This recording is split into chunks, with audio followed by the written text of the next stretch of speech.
Merci, Excellence. Vous pouvez noter, on va prendre les questions en série pour terminer. Je m'appelle Ruben Nyangwila, je suis journaliste pour Sémaphore. Ma première question est la suivante. Au mois de juin, l'IGF a lancé une vaste mission d'audit des revenus miniers avec plus de 100 inspecteurs dans près de 200 entités publiques et privées dans les secteurs miniers. Étant donné que vous avez dit tout à l'heure que les nouveaux dispositifs est censé être lancé cette année, est-ce que pouvons-nous dire que les secteurs miniers est parmi les premiers secteurs, on va dire, qui ont été ciblés par ces dispositifs? Je veux dire des contrôles systémiques. La deuxième question, c'est lors de votre dernière conférence de presse du 20 mai, vous avez chiffré les plans de ces nouveaux dispositifs à 39 millions de dollars et vous avez indiqué que 22 millions de financements étaient déjà identifiés. Et la question, c'est qui apporte ces 22 millions de dollars et identifier, est-ce qu'il s'agit des fonds déjà engagés ou juste des fonds envisagés? Voilà, merci. Merci. Liévin Luzola, allez-y. Monsieur l'inspecteur général, chef des services, votre prédécesseur en son temps avait initié la formation d'inspecteurs généraux pour les contrôles des qualités des infrastructures publiques.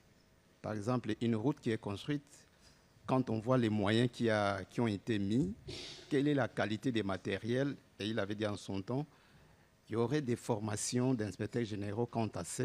Où est-ce que vous en êtes à ce jour? Et la deuxième question, quel est votre message à l'égard d'entreprises américaines qui viendront investir en RDC? Merci. Une question en lingala, monsieur l'inspecteur général chef de service. Oui. Allez-y, madame. Matondo mingi, namoni olobeli miango ya misala ya mibumi sato. Oyo esengeli esala makasi motuna ezali ete makambo yango ya motuya ekosala malolenge nini, ekotia malolenge nini. Pe ekeseni na ba oyo elekaki na mbala nsima lolenge nini. Yango wana motuna liboso ya mibale ezali ete ndenge nini bokengeli ya ndenge ya kotambwisa misala to contrôle systémique ekeseni sikisiki. Na bokengeli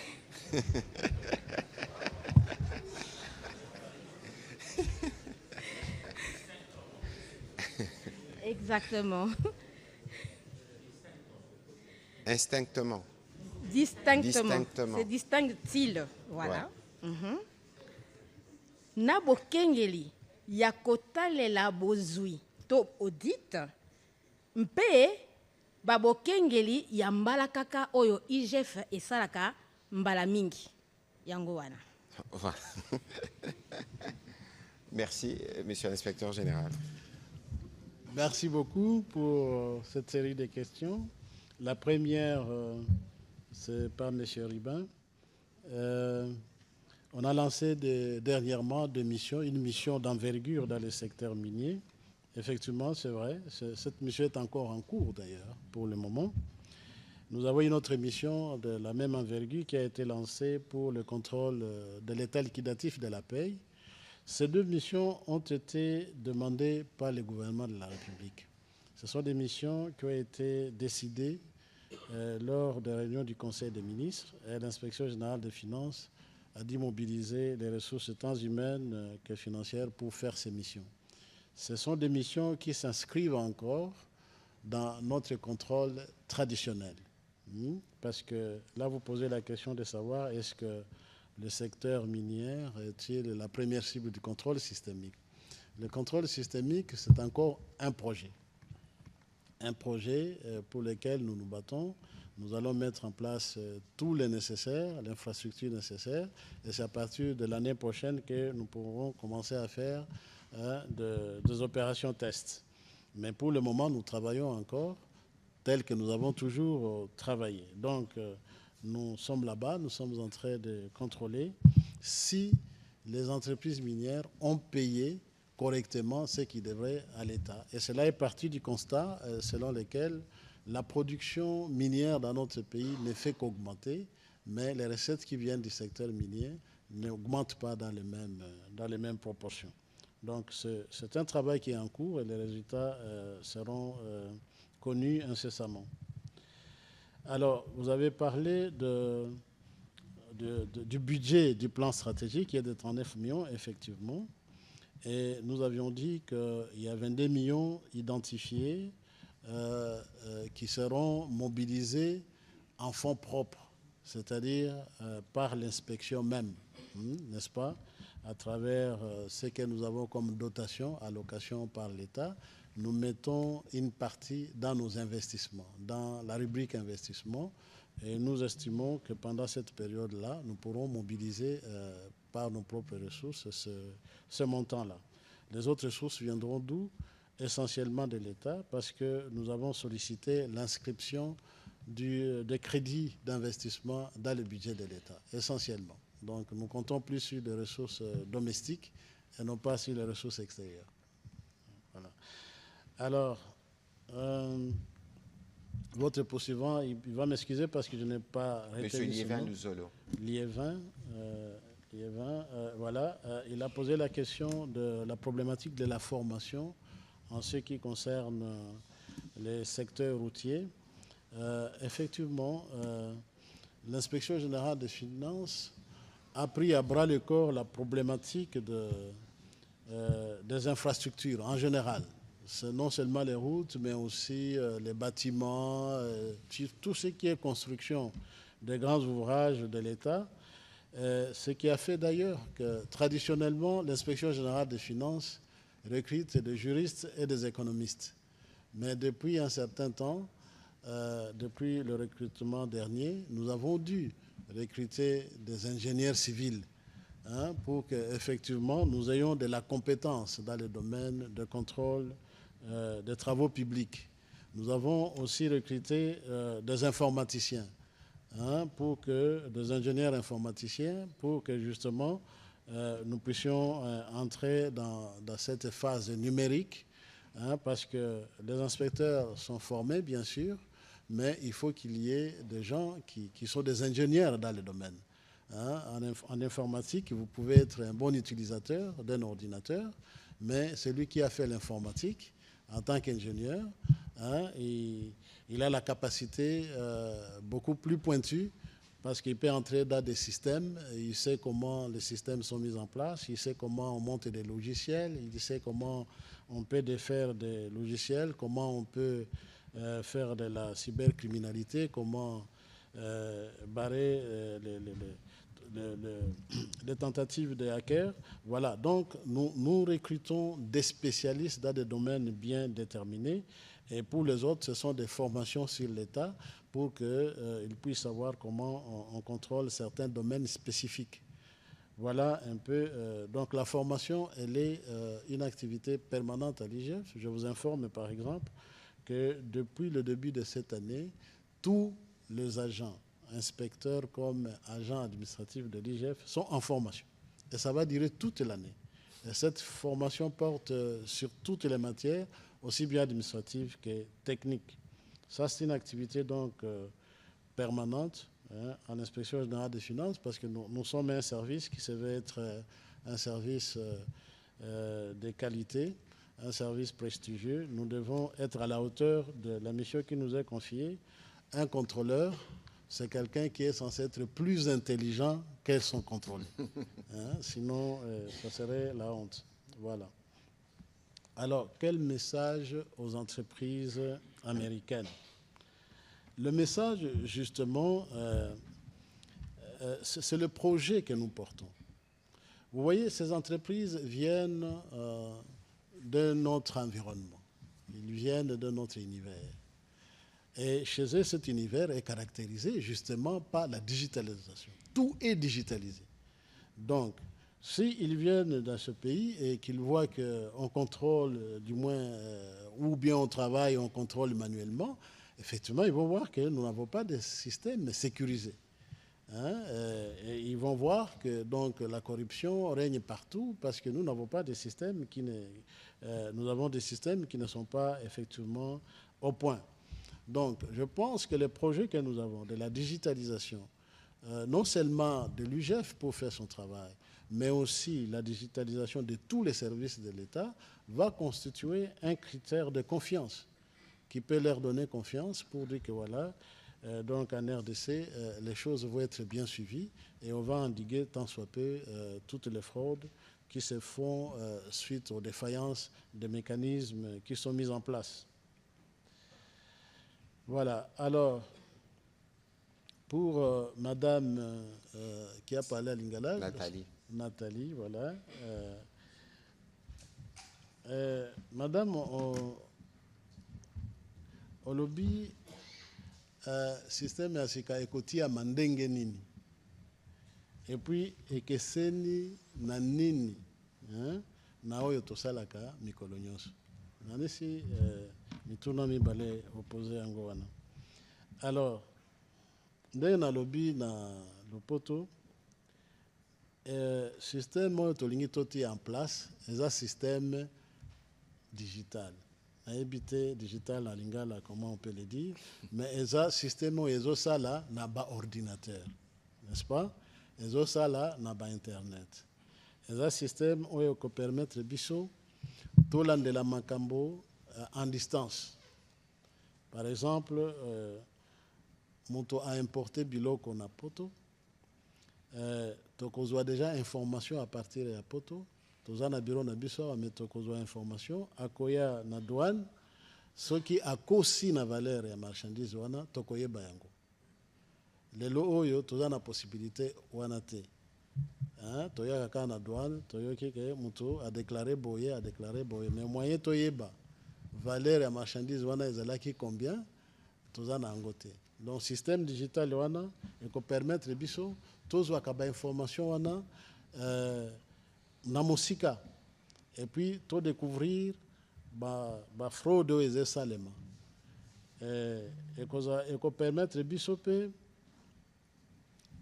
esika tozali tozomona makambo nyonso ezosalema na mboka na liboso tozalaki kokende toye esika to contrôler mais esika tozali peut-être makambo ekotambola malamu mais bisika mususu ekotambola malamu te. Alors mes systèmes oyo eko permettre biso tozolanda makambo nyonso à la fois tozali na ba bureau na biso tozomona makambo nyonso ndenge ezoleka et puis ceux qui to constater que eloko oyo elingi esala mbeba to intervenir siko po to stopper yango yango wana ekeseni na ndenge tozalaki osala liboso tokendaka tokomi epai ya contrôler tosengi apesa ba information mais sikoyo biso moko tozala déjà na ba information tozo kende epai na ye toza déjà na ba information tosi to traiter ba information et puis tosi toyebi ke alingi aiba de cette manière là toko stopper ki muibi wana avant esalema donc système on tozo ti en place yango wana ekozala système ya makasi lisusu ekozala lokola kindoki. Donc tango mutu akobanda komona kaka inspecteur akiti alobi seke likambo ezali abangi mbala moko parce que bakobanda lisusu komona biso pamba te tokozala na ba bureau na biso mais soki tokiti seke likambo ezali. Voilà ekeseni oyo ekozala na ndenge tozalaki osala liboso. Voilà, avant de conclure cet entretien avec l'inspecteur général de finances, chef des services, on va revenir sur... tout à l'heure, nous étions donc dans une réunion avec le président de la République dans le cadre de la riposte Ebola. À cette réunion participaient notamment les docteurs Tedros de l'Organisation mondiale de la santé ou le docteur Jean Kassé d'Africa CDC. Il y avait évidemment le docteur Kamba, le professeur Mouyembe. Et nous avons eu l'occasion de parler de la situation des bateaux qui sont en arrêt à 65 km de Kinshasa sur le fleuve Congo. Je voudrais spécialement qu'on écoute le point qui a été fait à ces sujets par le ministre de la Santé avant que nous puissions terminer cet exercice de redevabilité, parce que c'est la réunion urgente qui a précédé ces briefings. À son bord, un malade d'Ebola. Alors, vous dites bien bateau suspect. Ça veut dire que nous avons suspecté un cas sur ce bateau-là au niveau de la zone de santé de Pimou. Cette personne était sur le bateau, est descendue du bateau et c'est en dehors du bateau qu'il a présenté des symptômes, qu'il s'est présenté dans un centre de santé et qu'il est décédé. Mais dès lors que nous avons été alertés sur ça, nous avons commencé à suivre ce bateau qui descendait. Ce bateau est maintenu à une distance de 65 km de la ville de Kinshasa et c'est vraiment par prévention que nous le faisons. Je voudrais quand même ici déjà arrêter cette infodémie qui dit qu'il y a déjà eu 6 morts sur le bateau, 7 morts. Oui, non, il y a eu... On parle de 7 morts et puis on parle de Pimou comme un village de Kinshasa alors que Pimou c'est dans la Mongala. C'est dans la Mongala, c'est vraiment dans la Mongala. C'est nous qui sommes prudents avec ce bateau, mais Pimou c'est dans la Mongala où l'incident se serait passé. Nous allons là tester tout le personnel parce qu'on est prudent, mais nous n'avons pas dit que c'était Ebola. Nous avons dit qu'il y a eu un cas suspect pour lequel nous sommes prudents par rapport à ce bateau. Je voudrais rassurer qu'il n'y a pas eu d'autres morts sur ce bateau pour que les personnes ne répètent pas ce qui s'est dit sur les réseaux sociaux. Il y a bel et bien un dispositif médical pour tester tous les passagers de ce bateau. Nous avons amené le professeur Mouyembe à côté de moi, nous avons amené un laboratoire mobile qui est sur place pour tester tout le monde. Voilà, donc vous avez suivi ces précisions données par le ministre de la Santé. Donc, les sujets de la riposte étaient au cœur des discussions avec le président de la République et, comme je le disais tout à l'heure, le directeur général de l'OMS et d'Afrique à CDC. Sur le cas sur le fleuve Congo, c'était donc une embarcation qui venait de la province de la Chopo. Parmi les passagers, il y en avait un qui a présenté des symptômes, disons qu'il avait de fièvre et une diarrhée, il est décédé. À Pimou, comme il est dit, nous sommes en province de Mongala et dès que les services ont reçu cette alerte, des dispositions ont été prises pour que les bateaux soient stoppés dans les fleuves. Au moment où je vous parle, toutes les équipes de l'INRB sont déployées pour faire les testings de tous les passagers qui sont dans cette embarcation. D'autres embarcations sont arrivées évidemment pour permettre l'évacuation de ceux qui seront testés. Il y a une ceinture qui a été mise en place. Et jusqu'au moment où je vous parle, nous n'avons pas encore les résultats des laboratoires qui pourraient éventuellement confirmer si celui qui est mort d'Ebola. Si c'est le cas, nous aurons évidemment l'occasion de le préciser. Il ne faut pas oublier qu'il y a d'autres maladies aussi qui peuvent parfois présenter des symptômes du genre. Ici, nous tenons à préciser qu'il y a eu un mort, c'était dans la province de Mongala, et c'est parce qu'on a eu des informations qui donnaient évidemment le tableau clinique du mort, qui relève, qui a suscité notre attention.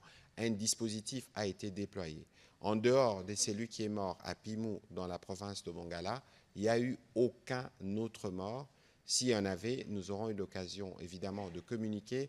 Nous reviendrons sur cette actualité demain parce que toutes les équipes, que ce soit au niveau du ministère de la Santé, au niveau du ministère du Transport, au niveau du ministère de l'Intérieur, sont mobilisés pour que cette situation puisse être gérée avec toute l'attention qu'il faut. Et donc, il ne faudrait pas céder à la panique comme certains réseaux veulent faire vers le crier. On va terminer, monsieur l'inspecteur général, je rappelle, chef des services. Il y a un point sur lequel nous sommes revenus plusieurs fois en Conseil de ministres, ce sera peut-être les derniers points, c'est l'audit de l'état liquidatif, évidemment, du fichier de la paye. Je sais que votre institution, qui est réputée pour ses capacités de contrôle, est impliquée. Qu'est-ce que vous pouvez nous en dire avant, évidemment, de prendre votre conclusion pour cet exercice de redevabilité? Merci beaucoup, Excellence, Monsieur le ministre. Effectivement, comme je venais de le dire, ce travail est en cours. Nous avons terminé la première phase et nous avons fait le rapport à Son Excellence Madame la Première ministre, qui en son tour a fait rapport au Conseil des ministres. Et depuis lors, nous sommes dans la deuxième phase pour aller dans les détails et avoir les résultats définitifs. Cette étape va bientôt se terminer aussi et on aura les résultats définitifs de cet audit. Donc, ça évolue bien. Voilà, quelles peuvent être alors votre conclusion, parce que ce n'est pas toujours évident de recevoir l'inspecteur général chef de service pour nous parler justement des réformes que vous avez engagées pour être sûr que cet organe de contrôle réponde aux critères, en tout cas dans un monde qui se digitalise? Merci beaucoup, Excellence. Je dirais en conclusion que l'inspection générale a pris un virage. Et c'est un virage qui est déjà pris par l'État en général. Parce que je vais parler ici du code du numérique. Nous faisons ce virage conformément non seulement au plan stratégique de développement du pays, qui a aussi des piliers qui parlent de cet aspect de digitalisation, mais aussi en nous conformant à la vision du chef de l'État qui a mis un point d'honneur sur le numérique en créant même un ministère de l'économie du numérique, en nommant des ministres à ce ministère-là pour effectivement la mise en œuvre du code du numérique. Donc le numérique aujourd'hui, c'est une voie obligée, ce n'est pas une option.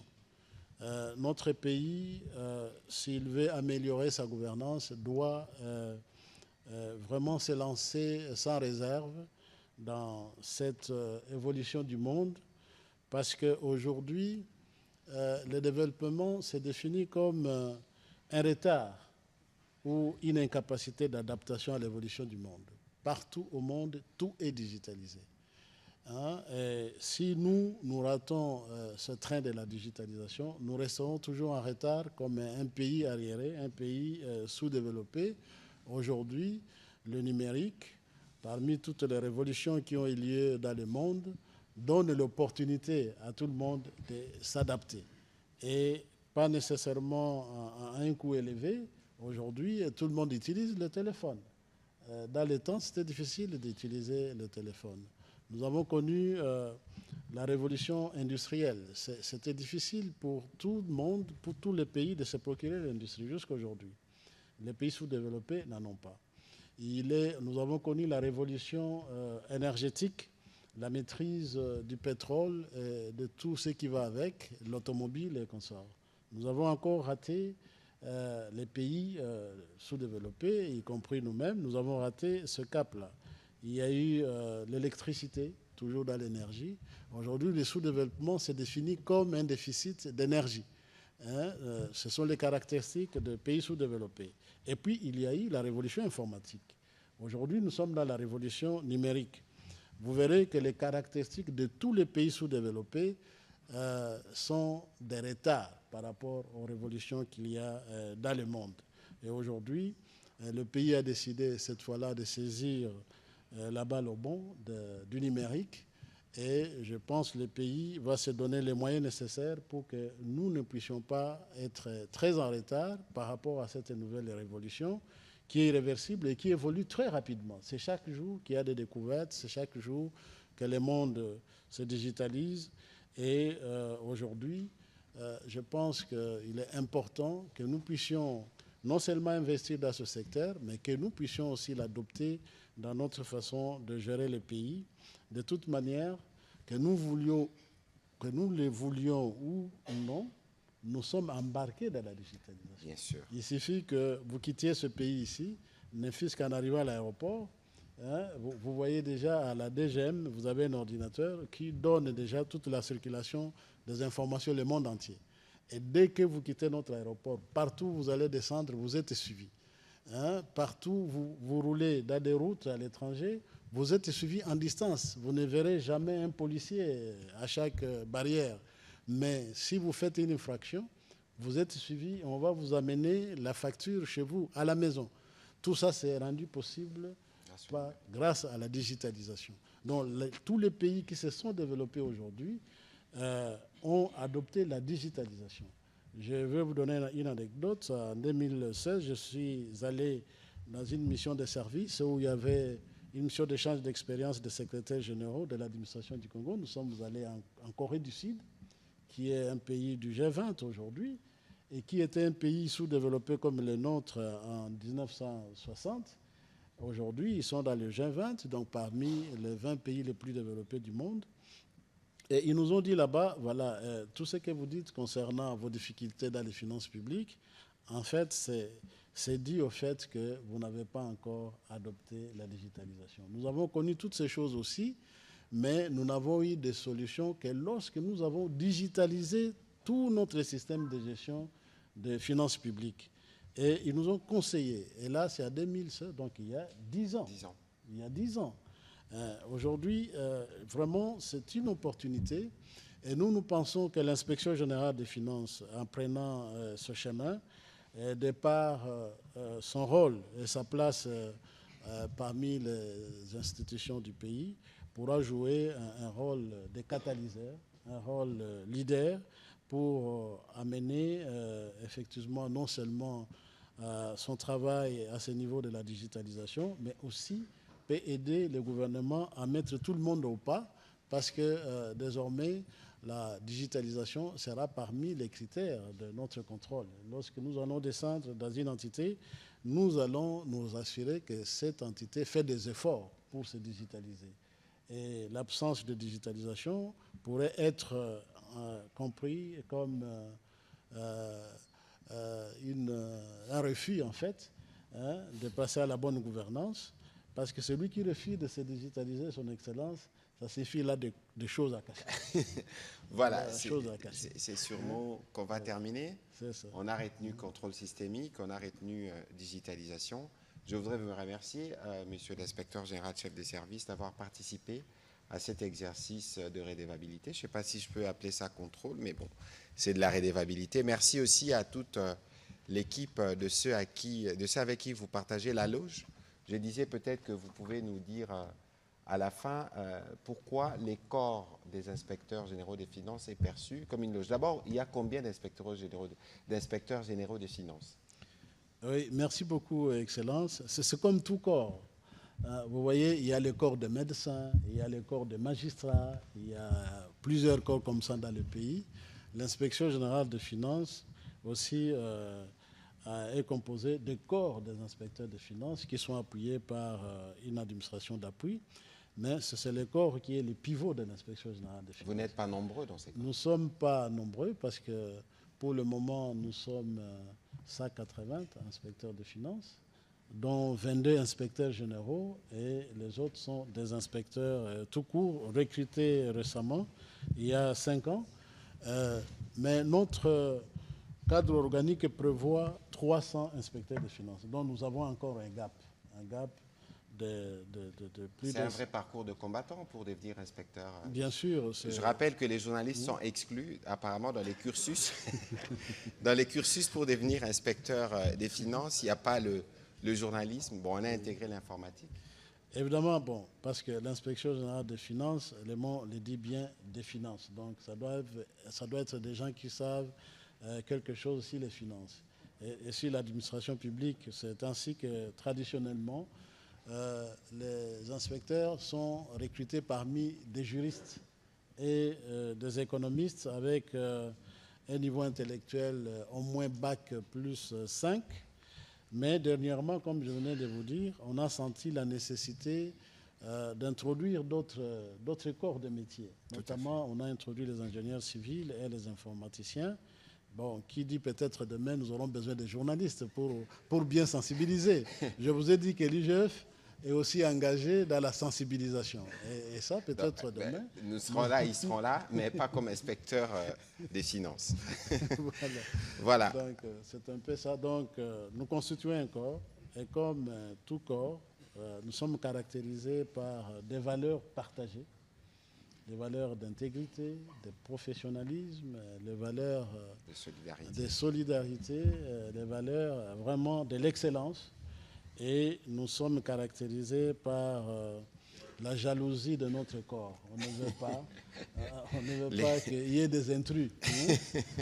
Pour y accéder, il faut avoir passé par un concours national. À l'inspection générale des finances, on ne recrute pas sur recommandation, on recrute sur concours national et tous les Congolais participent à ce concours, on retient les meilleurs.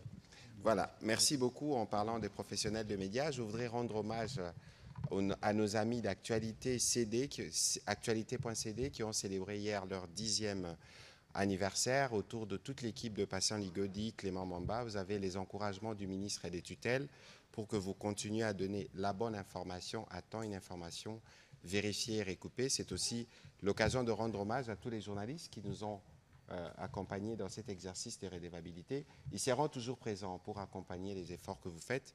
Merci à tous de nous avoir suivis et bonne soirée chez vous. Merci.